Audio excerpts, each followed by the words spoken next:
Hello, good morning, and welcome to the Desi Sportscast. And as you can see, we've got the main person on the screen.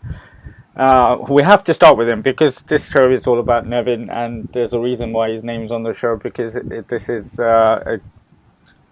talking football, and there's nobody more better person that I like talking football with on the weekend. That's Nevin. Nevin, hello, my friend. How are you? All good, Bharat. Can't complain. It's extremely hot for December. Don't Uh, mention the I'm, weather. I'm I'm rubbing it in, but in a sad way. I wish it was more colder. No, It's you like I'm don't. sitting here and it's just like hot waves coming. I switched on the fan and you're sort of forced to put on the AC because it's that hot here. Is that unusual for this time of year? I think it is quite unusual. And it's been a very strange year because it just kept raining up till December. And then it's just heat in December. Just climate change is very real, everyone. Yeah, it's funny you should say that. When I was in Gujarat for that short period, it actually rained one day, which it never happens that time of year. But this year, I mean, even here, we had snow 2 weeks back that lasted for about 3 days. We've had two storms already, and people in some parts have not had electricity, even in this country, a Western country, for about 2 weeks. And you can imagine, but it's been very, very cold. It's not bad today, thankfully, because the Yeah, last I can see like a lot of sunlight on your face, so it's not that there's bad. no sunlight. It's very cloudy. I It's think it's just just I'm okay. sitting in front of a window. So, Okay, but maybe that's why. it just I think the last time we spoke, I went to the King Power against Watford. I don't know if you saw the pictures. The No, I didn't. pitch was completely covered in snow. Oh yes, yeah, oh yes, And I they did. had to Yes. stop the game to get the markings out. I've not been to a game that I was so cold at for a long, long time. Yeah, it But doesn't happen in UK as much as it does in those Russia and all that. The snow yeah, stopping yeah. matches. Yeah. Yeah, I mean, we thought it was going to be stopped because it was really first half was It fine, but was then it like, started, and wasn't a Burnley match that was called off. postponed? Yeah, Yeah, but they had the snow before kickoff, so that the they made kickoff. it literally. Ours started halfway through the first half, and it just carried on non-stop. And yeah, it was a tough. Well, it wasn't a I, tough I, watch. I mean, to in my weak defense, I've also attended a few very cold matches in Minerva. Of Not as course, cold, yeah, yeah. but like I do, and sometimes it rains as well. So it's like 5 degree, 8 degree, and it rains. It's just it's an awful, god awful experience. I don't want to even think about it. It's just cold and sad and dark. It's Well, just, to tell you how cold it was, I had a hot drink rather than a beer, which is the normal thing at a football yeah. ground, football game. That's how cold it was, but it was very much needed. But at least the result went for us. And we'll talk about Leicester, no doubt, a little bit later. But how's your week been? It's been good. A lot of meetings, a lot of networking. It's more to do with ARPO, the archive and um, history project that I'm up to these days. So been meeting a lot of people, a little bit of travel as well. And I'm also shooting a documentary for Kalpant finally. So that's also going on. Brilliant. So yeah, so And it was as good. usual, active. Another shout out to Vuvuzela. The latest newsletter was out this week and really good read. And I'm glad one of the cats has made a guest appearance as Oh, always. It wouldn't be right now moving forward in every show if that didn't happen. the other one's sleeping here. Oh, they're both keeping you company. Yeah. The other one's there. Are they now totally at home now Yeah, I'm sure. Like, with yourself? they've got themselves. That's I think the biggest advantage. I think if anybody is planning to adopt a cat, get two, because I think it helps them keep company, and I think it helps in the learning process as well. I've seen that happen. Somebody picks up a trait, the other one follows. So Really? it's nice to observe. I think I'm slowly becoming all parent mode here. Very proud of my kids. I just wanted to ask you a question on the back of the Vuvuzela article about football and how big it is. And for somebody from out, well, not from India, most people in India will know probably, but for me, I thought Kerala all over was about football. But you mentioned the fact that it's particularly in Thrissur where yeah, is Thrissur has been some sort of a hotbed. It's probably down to culture, down to access to grounds, and so many multiple reasons. But to say football's restricted to the shore is sort of not true.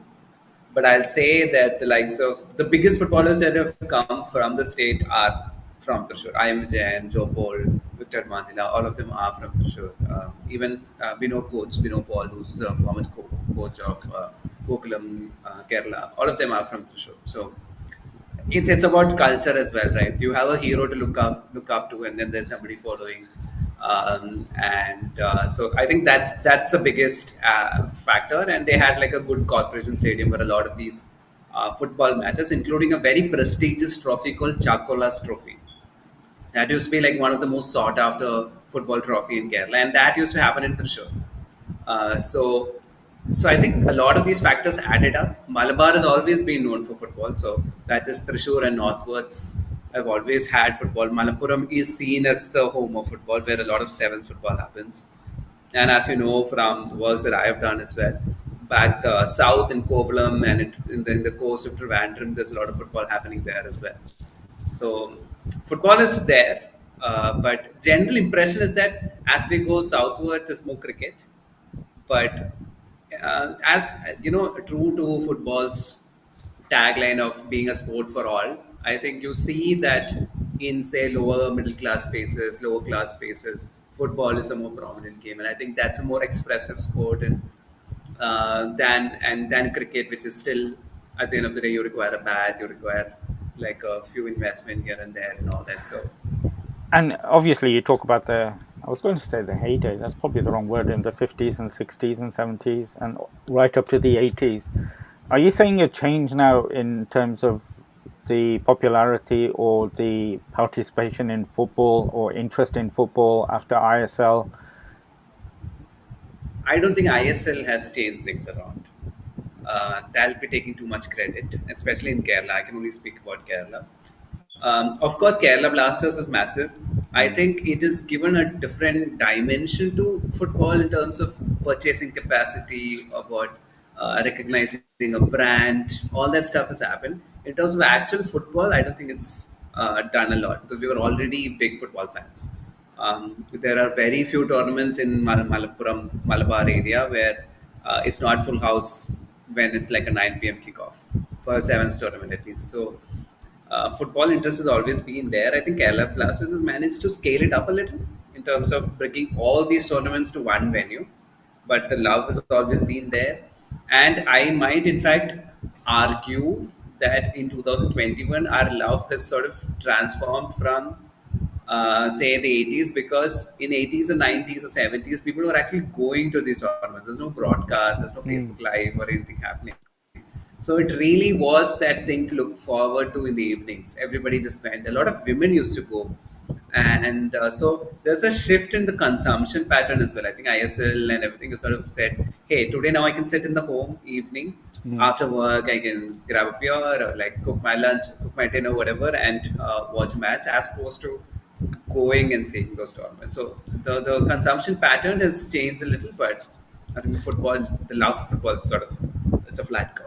Yeah, the reason I ask is that obviously to sustain the interest and continue that young people playing and supporting local clubs, and it's down quite a bit to success.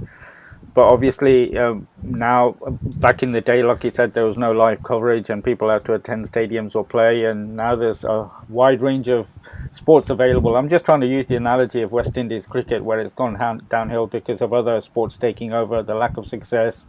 So I'm just thinking, with Kerala being such a hotbed of football, if there was that slight change in young people's thinking behind the sport.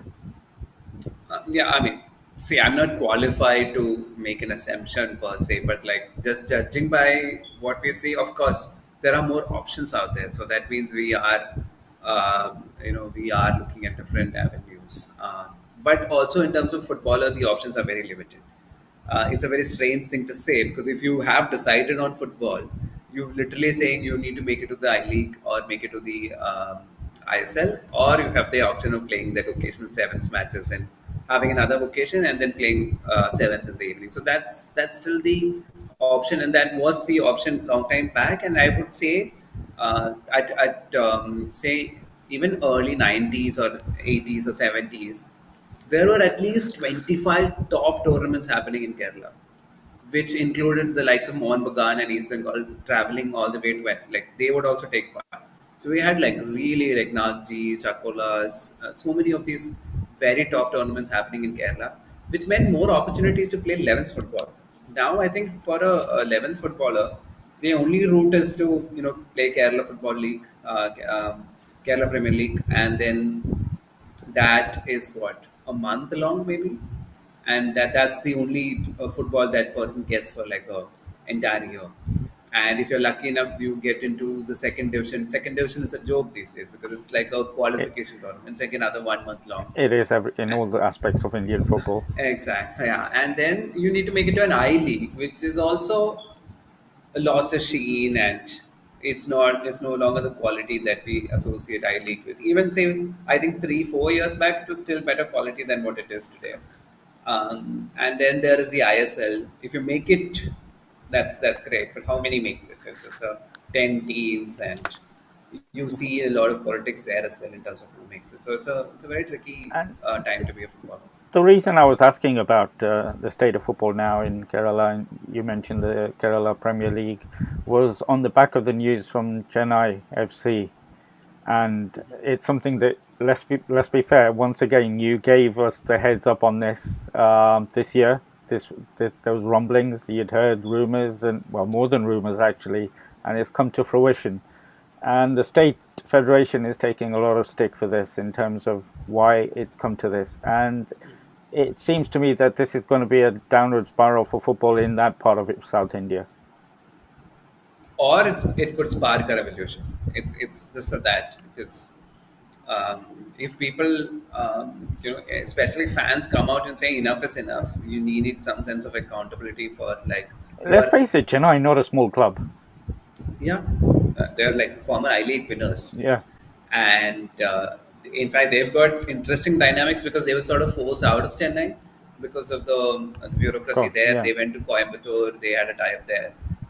But I would also like to put it on air that it's not very one-sided. That a poor club had to go away because, because of the government.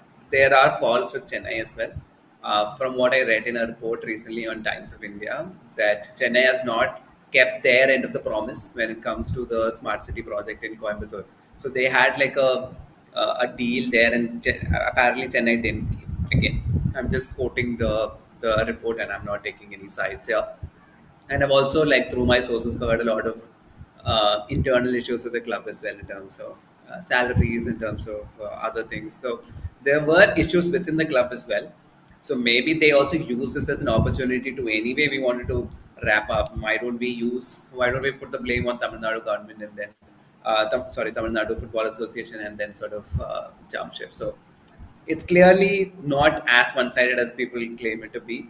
Of course, there is no two ways about it. There is a lot of fault with TNFA, and they need to improve. Because look at that state. Look at how the women's team is performing. Well, this They're is what I so was good. leading to. That Yeah. So could the have. women's football is amazing. You have clubs like Setu FC who been like turning out really good women footballers. Chennai City was doing its job. Like if you forget what is happening inside, they were really promoting a lot of youngsters from Tamil Nadu. But I think we did highlight this in one of the Vuvuzela issues as well. The problem started with Chennai league shutting down. So Hmm. now that's a very prominent league that gave opportunity to so many footballers. And the fact that it's not happening because of, I mean, it might not be the right word, but it's, I think at the end of the day, as simple as an ego issue. Two sides refusing to bow down, and um, when animals fight, they just hiss for a long time. So this has just been hissing. Two people just hissing at each other for the longest time. I'm just saying, take a bite at least, so that we get an end product. Just stop doing this face off forever. And if Chennai is so confident, say that we're going to start a rebel league or whatever, because players are desperate to play football. That's what they've always wanted. That's their career, and to not have it for so many years, so many people have retired. We did highlight somebody like I think Regin, Regan, and Regan was, I think, top scorer for Tamil Nadu for a lot of these other trophies. I mean, top footballers saying that we are no longer fit because there's no football. We don't know what to do with our career. Some of them have jobs; they're still settled, Yeah. but that's not what they wanted to be as well, right? Okay, there's a job. They're a footballer at the end of the day. They want to play the game and promote. Their young ones to also pick it up. But how can they do that when they are not playing football themselves? So But it's very sad what's happening in you Tamil Nadu. mentioned there could be a revolution, but when it comes to sports federations in India, I don't think any rebel league has ever succeeded or any revolution has succeeded. And that's the sad fact, isn't it? In fact, it is. It is. I mean, it's very easy for me to say that we need a revolution or a rebellion. Um, I say it because sometimes that rebellion might shut down, but that will spark a change. I mean, to be very honest, whatever Lalit Modi or BCCI says is the ICL that inspired the IPL, right? There Yeah. was a rebel league, and then suddenly, wow, this seems like a nice idea. Why don't we copy it? And suddenly there's the IPL. So it might require, I think, from what I know, there is some rebel league happening in Pune. There seems to be taking shape. So, but that'll be like in a turf form or something. But there are two fractions developing up in Pune. And it is down to the fact that they're not happy with the football system. There are so many clubs have shut down, and Pune has had so many clubs in the last 20 years. It's ridiculous that none of them have succeeded. So there seems to be a rebellion or like a revolt happening. But then you also sit and question the credentials of people in charge of the rebellion, what they've got in stake here. And and then you look at it and you're like, okay, maybe football is lost somewhere between the devil and the Dead Sea. It's Do you, just working in, well, not working, but observing Indian football, do you become really cynical in the sense that everybody, not everybody, but if people start up the sort of, I'm sure.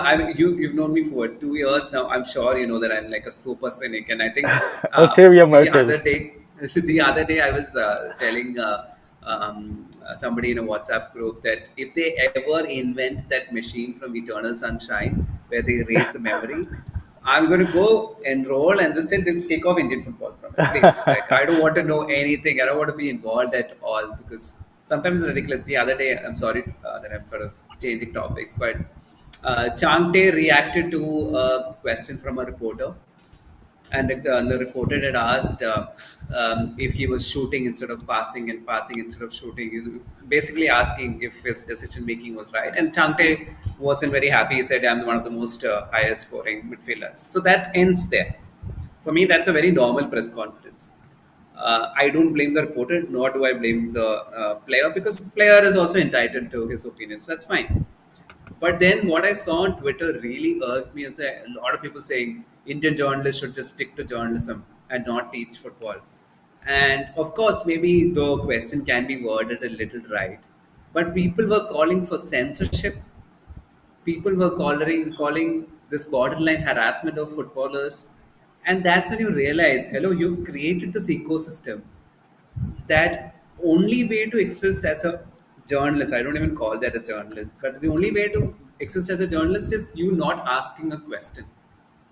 I was so upset that somebody commented. I said, like, okay, from next time onwards, we'll ask the player what his favorite fruit is. What else do you want me to ask? And also remember the fact that India, in a press conference, there are multiple language reporters attending. So the framing of their English question might not be the Yeah, right English way. isn't the first language. Exactly. For anyone, even Yeah, English reporters. exactly. And we might ask in a particular way, but the moment we put it in a copy, we will rephrase it because we realize, okay, maybe the tone was not right. Again, I'm not blaming Changte for his response, but we need to be as an audience mature about it, right? And what you see just makes you really agitated at some point. Like everybody's calling for journalist head, like how dare he, and what else? I mean, he never said that Changte should be kicked out of the team. Changte should not play football ever. He just asked a very legit point, right? So Mm. it's a very it's a It's very tricky systematic, though, item. isn't it? It's something we spoke It's about a very few weeks systematic. ago that people jump on uh, innocent sort of questions and Yeah. just And see, I can understand the management doing it. I can understand FSDL not wanting to be questioned. what I can understand surprises Stars. what surprises me is that all of these people who go on, for example, the example you use, having a go at that reporter, we know for a fact they watch EPL, they watch other sports, and they see the journalists questioning the Yeah, managers and what have you, but they think that's normal here, but that's not acceptable back home, as it were, which is absolutely. a bit of a hypocrisy there. That I mean, I would put my hand out and say that I don't think Indian football journalism exists. I think that is the honest truth. There is no Indian football journalism. There are stenographers. There are PR publicists agents. and promoters. Yeah, Yeah, yeah. exactly. Yeah, I that's mean, it. you bring that. It reminds me of when we had Nigel Pearson here, and you remember the confrontation he had with a journalist. Nigel Yeah, Pearson had to apologize. A and journalist is entitled to ask the question. that is Um, true. And see, I am a very human person. I can understand a coach or a player losing it also. That's completely fine. It's not like we are all trained to give the perfect, most diplomatic answer. I am okay with Chamte's answer. yeah, I yeah. am not okay with the response, the public response. You have nothing at stake here. Like it happened. It's a normal press conference, and that's it. I'm sure Changte and the reporter will shake hands next time also. That's it. Mm. It's it's When you it's make it an issue, it's the see key. again, It, and this is the reason why you can't question a Chetri. I love Chetri. Okay, I have no problem with Chetri. But imagine me wanting to write a critical piece saying maybe Sunil Chetri should not be played in this Bangalore side. Maybe Sunil Chetri. I can't even imagine doing that. So, it just feels like a sin to be doing it. And as a journalist, if I can't do it, yeah, what are we even doing? Right. yeah, I'm not yeah. saying it will be like an opinion piece. I will try to back it up with facts and It'll be why, exactly. constructive, and that's what the aim is. But it's taken out of context and turned all the way around, and it's something that's Everything is a journalist's fault. yeah. Team is not performing, the journalist is not writing it right. Or, it's always made it like, the journalist is the reason why, the club is not looking great, or it's not our duty to make the club look great. It's really not. But what is looking good at the moment, and I think you alluded to last time we spoke that you were hoping to catch a few games in the women's state championships. I don't know if you managed. Unfortunately, I couldn't because You of didn't. bio bubbles, and I wanted to meet a few players and actually talk to them as well. But they said they can, but it'll be a little, like, against the rules. And I said, let me not upset your rhythm during a tournament. So I said, like, we'll I catch don't it know what after. the coverage was like back home, but There were a couple of Facebook lives and all I that. was That's all. following the tournament, and there was a couple of games on YouTube as well. I think I didn't Yeah. manage to catch them because of the timings here, but no surprise with the winners. Yeah, not at all. So it's just, um, I mean, there are what I think three, four very good teams. Tamil Nadu, Punjab, and maybe a couple of other teams here and there. But yeah, I mean, it's Manipur, of course, and so I mean, uh, for all these teams to just keep doing it, it. I think we need to look at the structures there, in terms of there is the police in Manipur, or there is. I think there is not a lot of structure in Tamil Nadu, but there is still the police team. Punjab is being promoting in a few ways, and that's the reason why the girls are playing football in a decent way. And hopefully, we can implement that system at least. Forget leagues and everything else. Mm, At least yeah, have like departmental teams promoting football in multiple states to at least make this more encouraging. Because yeah, otherwise, we know these 4 or 5 teams are going to reach the semifinals, and then on that day it might differ. One day Tamil Nadu is going to win, one day Manipur is going to win, yeah. I but think otherwise the other it's finalists with railways again. You can see yeah. that they're promoting it because Railways of is the not jobs. a yeah, exactly, yeah. But the other thing I was going to ask you on the back of our conversation around Kerala and Tamil Nadu football is that I read somewhere that states shouldn't be allowed to field teams unless they have a state league. The federation, the local state federation, should be the first thing that they should be doing to entitle them to send teams to national level competitions. Um, is that? I mean, that's a two-edged sword, isn't it? Because one, the players could be affected by that in a big way, in the sense that because of their lack of federation interest, they can't attend national level football. Where do you stand on that? Because there'll be quite a few teams who will not be able to attend national level tournaments. Or do you see federations then just doing No, a but there one is no month other ways tournament? to. But there is no other way to go about it, right? So, as a All India Football Federation, you have to put these ground rules and expect the state federations to But execute it. if the So, national federation holds a 1 month league for women, does that qualify as a league? yeah, I mean, that way it's a.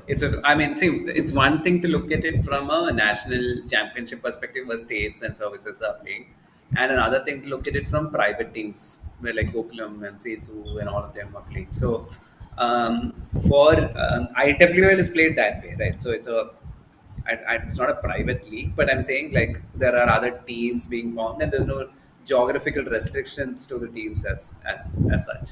So for that, I think you don't need to put any rule wherein Gokulam needs to win the state league. If there is a league and Gokulam are the winners for it, then obviously right. And if there is a league and somebody else has won it, and Gokulam is getting it, then there is some either Gokulam has satisfied the prerequisites for playing in a top league, or it's unfair. So at least there is that structure there to help them. But like for state championships, I think it's important that we have these kind of ground rules of you having a multiple leagues and having a junior team and things like that. I think that is where you can really put your foot down and saying that if you want to play in the nationals seniors, you need to have a juniors team and things like that. So, but some of these teams are a joke. They've just been assembled Yeah, for the sake of being assembled. just You for see the a lot of tournament. these 20-0, 18-0 and all that, right? So that's just crazy that way. Yeah, another thing to add to the list of improvements the federation needs to do. I think we're on volume 4 or 5 on that one. It's I think ridiculous, we but can we'll cover keep this adding to entire that. shelf. Let's move on to the ISL and just ask you the question: is the Citigroup financing and support now coming to fruition? You know, judging by the team and judging by our conversation 2 weeks back, we thought ATK were running away with this, right? And so it's not necessarily just the money; it's about the football that they play. And I mean, in the few matches that City lost as well, I thought the pitch played a big role, and they weren't being allowed to play that sleek football. But once they've discovered the weight of the pass required and all that, they're just like running the show. And of course, a few refereeing blunders. I mean, not a Yeah, few, there were a a couple of lot of them. shockers. Yeah. Yeah, very bad shockers here and there. I thought that red card for Deepak Tangri was unbelievably bad. And so Mm. you keep hearing, you see, and yesterday I think Ortiz got a red card, and that was very bizarre because we saw a similar push from Hugo Bumu get a yellow card, and today it's a red card. So it's just very strange, and the inconsistency is But bizarre. refereeing is poor all But round anyway. But in terms yeah, of the exactly. performance of Mumbai I and like the fact that City sort of proved us wrong. The big players has made an impression, and the likes of Pippin and everybody are also looking to be part of the. I mean, they feel at home and they're slowly clicking. So I think it was just a matter of warming up for them. they're playing pretty much the ATK same looks team as well. yeah, it's the same team, same team. They've got very healthy ones there, so that also helps. I think in terms of the players knowing each other and what they're expected to do. In terms of ATK, I did worry about this, to be very honest. I thought the balance was missing in the midfield with all these attacking players being thrown forward by Habas in the initial system. So I think that's slowly backfiring, and I think yesterday wasn't it a 1-1 against Chennai? Yeah, I couldn't watch the Yeah, match, yeah, but I yeah. think 1-1. I think slowly they are realizing that the shape is very important to how they need to be successful. I think it'll take a couple of more matches, but I think Abbas will. I'm sort of optimistic on that front in terms of him discovering a good balance there because they have the personnel. It's not like they don't have players to change the system or anything. I think he thought he could just run over all these teams with his attacking prowess. He realized that's not really happening. So I think he will slowly tweak the system. But that result against Mumbai, that's going to take some recovering. Yeah, but You, I mean, it's how it is in Indian football in some sense. It's not like see Mumbai has had like strange defeats, and FC Goa is playing like what they is are going like wrong? I bottom was going to tier. ask you about Goa, and in a way, I was looking at the men's Santosh Trophy qualifiers and Gujarat coming out of that group, which I never in a million years expected. Yeah, Is this a so reflection of what's happening in Goa football? Because you rate it really, I don't think it's like in 1 year you change, right? Because yes, last year we were talking about how Goa is like yeah. the place for football right now. So I don't think Goa football is struggling per se. FC Goa, I think it's in a transition. It's not that bad. I think they will find their way somehow. But yesterday I was a little disappointed. I mean, BFC versus FC Goa was a horrible match. I did get to watch the entire 90 minutes, and I was like really disappointed. BFC lacked any sort of control, and Goa, I thought, didn't keep the ball really well. They had the ability, so BFC would make a wayward pass. Goa would get it. Goa will try to play this 1-2s, and by the midfield, it's gone again. And it's not gone because Bangalore defenders were really nice or they had like a midfielder making a super tackle. It's just some unforced errors happening across the football field. It was a very difficult match to consume. I mean, and referees did not help at all. But it was just a very, very bad football match. And to think that these two teams were our pick Yeah, for like top top four. honors, yeah, I think, and also like for the last 3 years, I think we've been doing this preview for what 2 seasons, 3 seasons now. I This think is the we've third. always Yeah, this is the third, and we've always mentioned these two in our top four. So two of the more consistent teams doing this was just it was horrible. I mean, if that's the one match that people saw in ISL, they'll be like, "I'm not watching this league again." It was that bad. but it is a strange season when you think about it, because not only we talked about it last show in terms of the goals, and they've continued the number of goals, and you alluded to the fact that the defenses are not what they would have been in the past because of the player restrictions in a certain way, but also in terms of the big teams not having, normally Yeah. they'd be there already, even if it's a quarter of the way of the season. Um, you can see either, like you say, it's a transition, or do you think this is now becoming a bit of a leveler in terms of the football with Orisha and with Jamshedpur and Chennai, because you see unusual names in the top four at the moment, and they deserve to be Yeah, there after their they performances. absolutely. But we did mention how Hyderabad, Odisha, and Chennai and Jamshedpur will they had the teams. It was just a matter of whether they will work out a strategy to get them to win matches. They obviously, I mean, even last year I thought But we also these. said, the financial clout of BFC, 80K. I mean, that counts for a bit. So I think this is a clear example of top managements taking their foot off the pedal. I mean, for all the talk about City Group spending a lot of money, they didn't. They got Apoya, but like it's not like they went and bought like 10 different players in the summer. Or anything. They haven't. And 80K did spend a little, but then they lost somebody like a Sandesh Jingan as well. So it's not like they had to bring some changes because when you I don't lose know if he somebody would as have big played as as much anyway.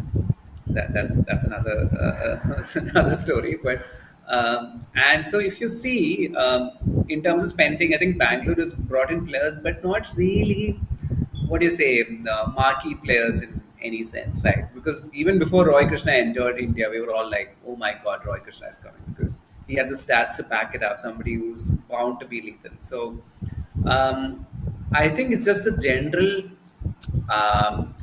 general sense of what is happening to Indian football. I think it's in a lull. It's devoid of creativity. It's devoid of leadership, and I think that's reflecting in the football that we are seeing as well. There's no freshness to that product. It's very dull to watch. The commentary is. I mean, no offense to anybody, but like the commentary is also bland. Everything seems like very performative. Mm. It doesn't feel like an actual football tournament where something is at stake. Everything feels like it's like a TV serial that's just going on because we got commissioned for another series, so let's just do another series. So it Mm. feels like that. It doesn't feel like a proper football tournament at all.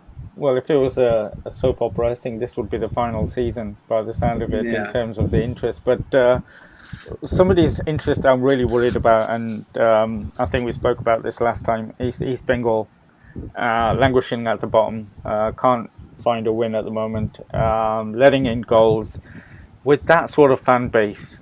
I mean, is there this is goes back to my first question about young people losing interest in football. We know how passionate football is in that city, and how passionate those fans are, especially the older generation who continue the tradition.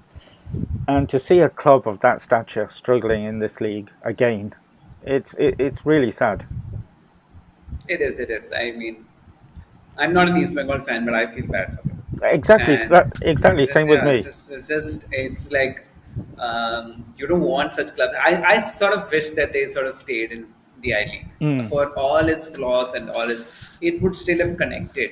It would still be Mohun Bagan as we know it. It will still be East Bengal as we know it, and they had enough numbers and fans to just run it somehow. I mean, easy said than done, of course, but ISL has bought it, and they don't belong in ISL. They are not a packaged club. They are a people's club. So to see them this way, and I think East Bengal came in, but they didn't get the kind of financial assistance that is required to run the show in ISL. So they are also a little confused. They don't know who to buy. Most of their purchases seem to be very panic driven than like actually a sensible moves. So I mean, they might. I mean, we might talk this into today. They might end up winning, but that aside, it's just I think it goes back to that overall lack of spark and creativity that we've been talking about. It's just dull. Nobody knows what's happening really. Well, Well, I before this call we had this conversation about somebody who's creating an app for football, and we were both sitting and wondering, is it worth doing it? Because you know, the fans seem to have given up. The Twitter conversations are dry. I kid you not. Even if you say something very provocative, nobody wants to click. Bite the bait. It's like okay, it's true, whatever. well, I've reached out a couple of um, East Bengal fans and get them on the show and see what they think. It'd be good to get them on and get their views. Absolutely. It'll be really In interesting. fact, I think you should get Mohun Bagan fans as well.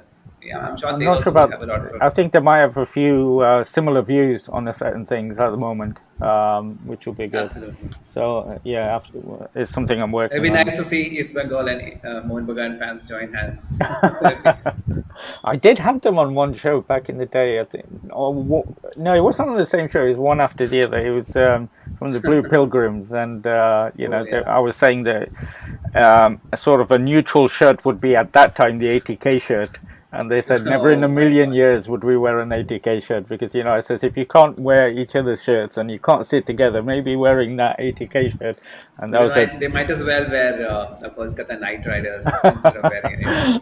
Absolutely. But another people's club that's struggling at the moment and is moving to Europe is Barcelona, and we saw them now this week fall out of the Champions League, go into the what we would have said dreamland of Europa League, but that's a different conversation.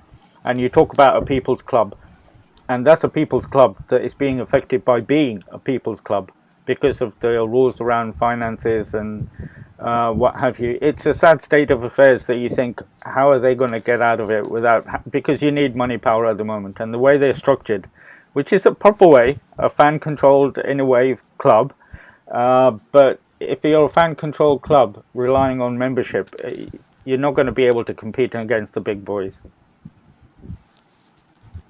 I mean, I agree and disagree. So you have a system there. If you look at, say, Athletic Bilbao, for example, that's a club that's on profit for like years. They've been But making their millions. expectations are different. Yeah, true. What I'm trying to say is that it's Barcelona. They've got La Masia, and they've got like they can sign all young players in the world if they put out a very wide scouting system. They just sat on their laurels and refused to adapt to the changing times. I think without changing the system itself, you could have sold players for better money. You could have handled the Messi deal a lot better. You just let it stagnate and ruin the team forever. There are these if it's a people's club and they can't afford it, why were they, getting Griezmann and Dembele Yeah. and every Coutinho and all that 500 or 600 odd million that they've. So I think it's unfair to blame the structure for it. I would really blame the people who are in charge for these decision making. They made like a lot of decisions which I think needs to be investigated if there's some other agenda behind it, because there's no way you could have run down a club like that. And I know they were trying to, compensate for Neymar and all that, but that Neymar's 200 million was just It was thrown away. wasted. It was It was wasted. wasted. But I And go back to the structure in the sense that they do have the elections for the president who controls and runs pretty much everything to do with the club, and they correct. elected that president who went down the financial way rather than looking at the youth teams, which is their normal way of doing things. And to get back that, I know you say you can attract a lot of youth players now, but there's a lot of really good academies that these top clubs have now, Yeah. and you can see a pathway that if you go to that academy, you will get into the first team if you're good enough. So they're going to be Yeah, Barcelona, competing. but I think Barca just sat there thinking everybody's going to come to Spain. Um, But they're like a big I, super tanker to turn this around now. It's going to be a bit of a job. I I think mean, it's you still, see them at the moment. They're out it's of going the to La take some Liga. time. Yeah, I mean, it's going to take some time for sure, but they have only themselves to play, and they have a brand name that should be enough to, you get the right people to do it. I think they can do it. I don't think it's that desperate. But the problem is they're going to sit and cry instead of, finding an answer for it. Then it's not going to work out because, look at Uruguay for example. It's a small country that produces phenomenal footballers forever. Yeah, And if you recruit a kid from Uruguay to come to Barcelona, I'm sure like 99% of them still come because they don't generally like making the transition to England directly. They like going to a uh, Spanish a country Latin or a club first. Yeah, Portugal. Yeah, yeah, exactly. So there is still a lot for them to do, and there's still a huge brand. So if you're telling me all these top business people, MBAs, and all those guys can't figure out an way to rescue Barcelona, it's like one of the biggest names in football. I mean, I refuse to sympathize with them. And they had. I mean, this is all they're doing. It's not like somebody else came and ruined them. yeah. I mean, it is, Like, it is yeah. self-inflicted, and but it's sad to see, and it's just one of the. Just going back to the, we started this little bit segment off with East Bengal and the People's Club there, and we see this huge world brand struggling at the moment with all that support. I mean, there's a couple of things going for them. One, like you said, the huge brand, the huge support in that city, and the fact that they're playing in a league where there's probably other two, three teams that they need to compete against rather than a lot more. So, but I it's think the problem with being a fan club and like being about Barca DNA and all that is sometimes there is also a compulsion to play these players. If an Ansu Fati is not ready, but then because he is a La Masia product, you have to play them. If a Pedri is not ready, and then you have to play them. That also has, I think, contributed to the whole.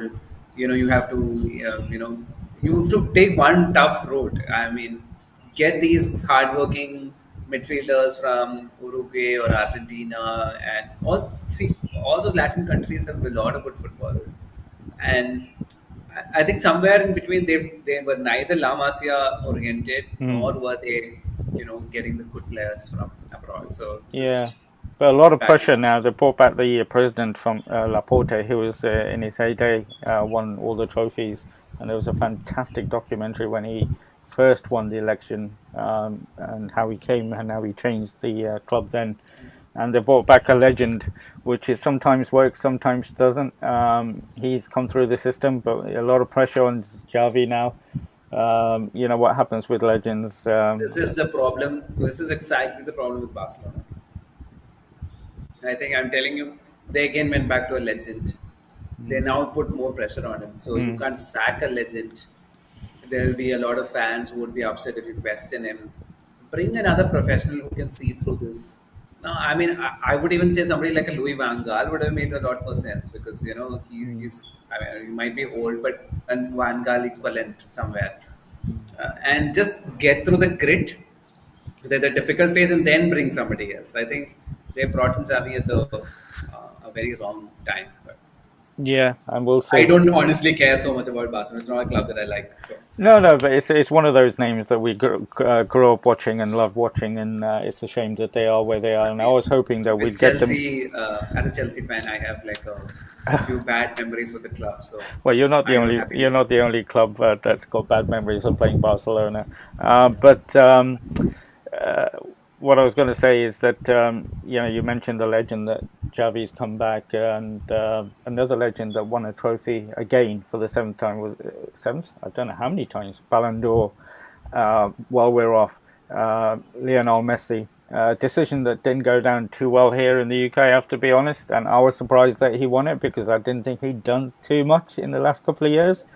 And I thought Lewandowski definitely deserved it, in my opinion. What did you think of that award I mean, again? if I were Lewandowski, I'd be thinking, what more can I possibly do? Well, you're funny you Like, should say he's, that. Mohamed Salah said pretty much the same thing. yeah, it's just like I mean, like literally score all kind of goals, score like 50 goals and still not win it means it's like little ridiculous. And it's not like Bayern didn't achieve anything in the last 2 years as well. They've been a very successful side, and so yeah, it's just. But with these votes and with these awards, these things are bound to happen. A lot of politics being played around it. Um, I think even even Ronaldo say was put out by this year's decision. Yeah, Um, no, apparently Ronaldo was upset that he didn't win it. So it's just, I think at some point, my own experience with working with professional footballers is that all of them think they're the best.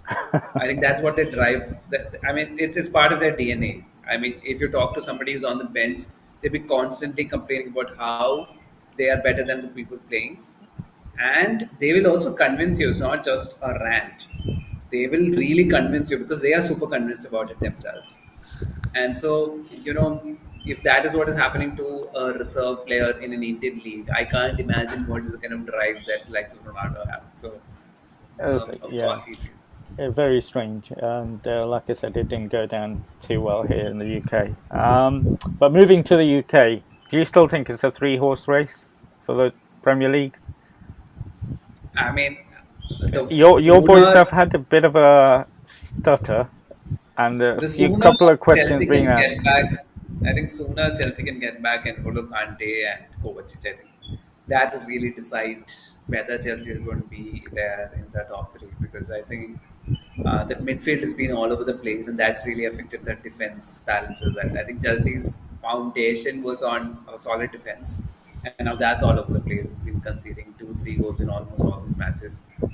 So that's going to be a crucial factor, and I think Lukaku's also looked really like He's lost on in his way that. back at the moment, isn't he?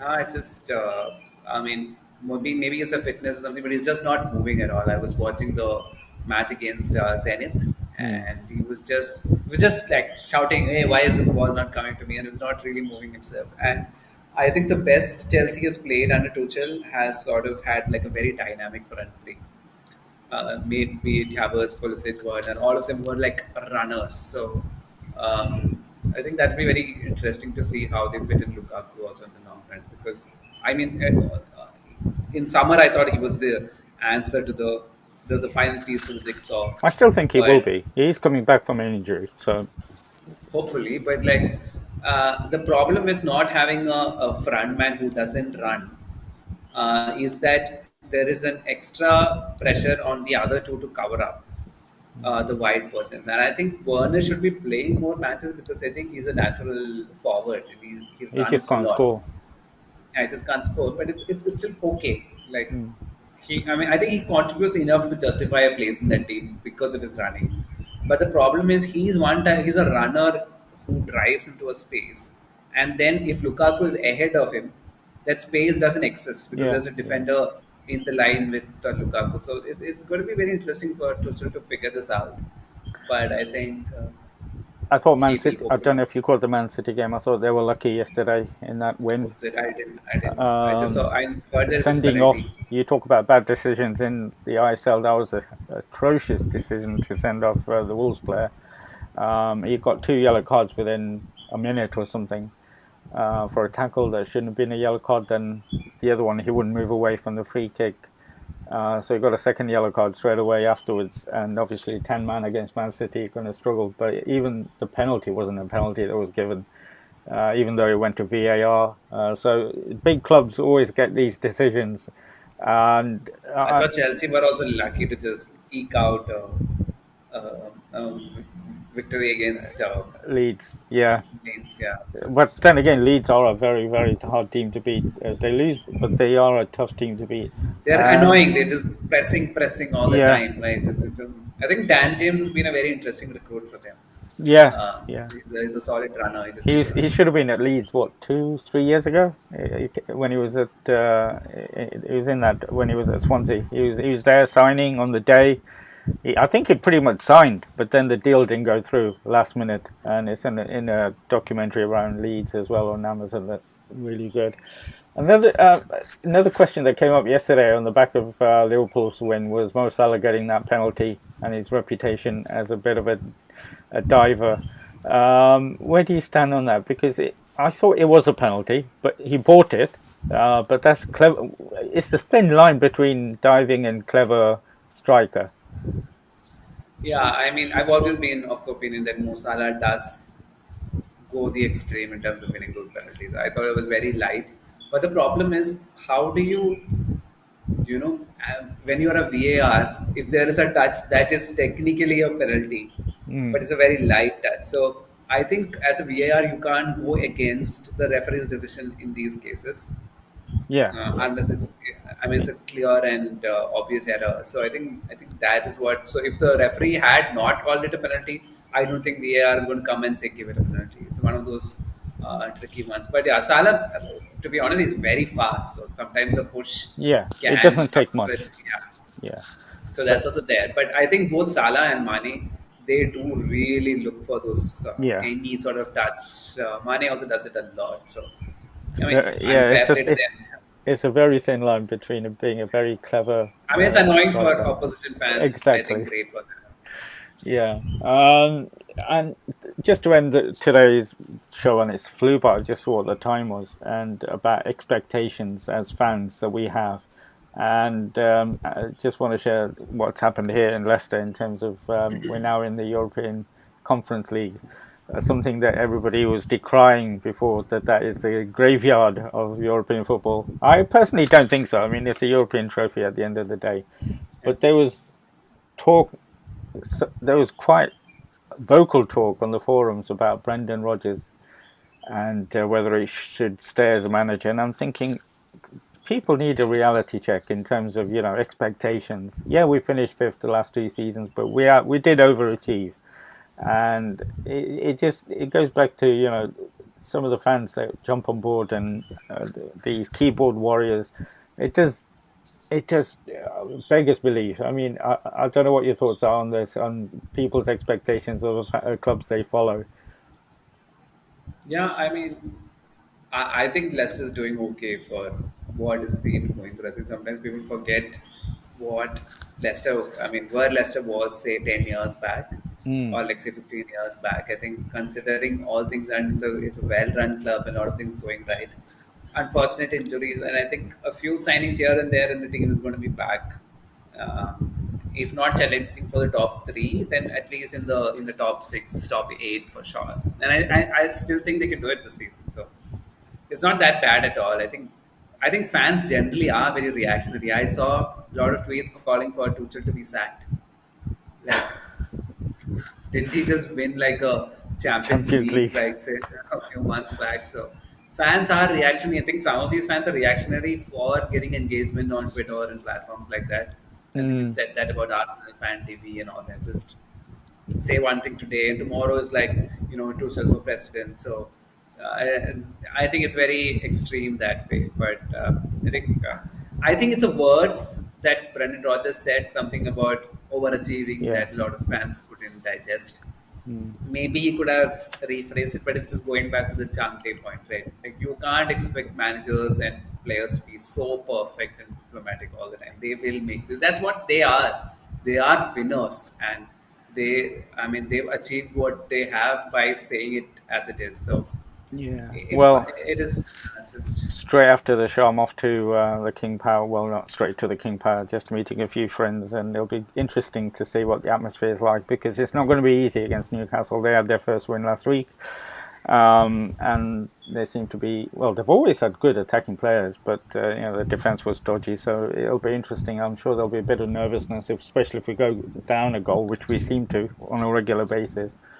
So it'll be interesting. I'm actually looking forward to the draws tomorrow for the playoffs for and Roma are in it. Mourinho's team's in the conference, and Tottenham should be out. I think their game's not going to be played. The result's going to be decided by UEFA somehow, but I think they'll go against them.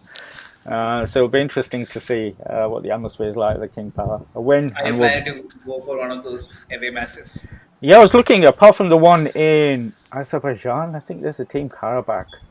They've only got a 5,000 seater stadium, but the other ones are really, really nice places. If we get a good draw, yeah, looking forward to that. And That'll be I fine. think in the quarterfinals, Roma will be there. So I was looking forward to Barcelona because they would have been in the playoffs in the year, but maybe next year. Anyway, Yeah, we'll see what happens at the King Power later today. You've got a busy day, busy week ahead as always. as always. Yes, I think there's a ISL match coming today. I'm wearing the jersey for it. So Oh, the first Blasters probably playing was today, of course. Yeah, yeah. fantastic. And Well, Nevin, the time has actually flown by. I really enjoyed the conversation again. Thank you for your time, and hopefully we can catch up again next week. next week. Take care, Yes. my Bye friend. bye. Bye.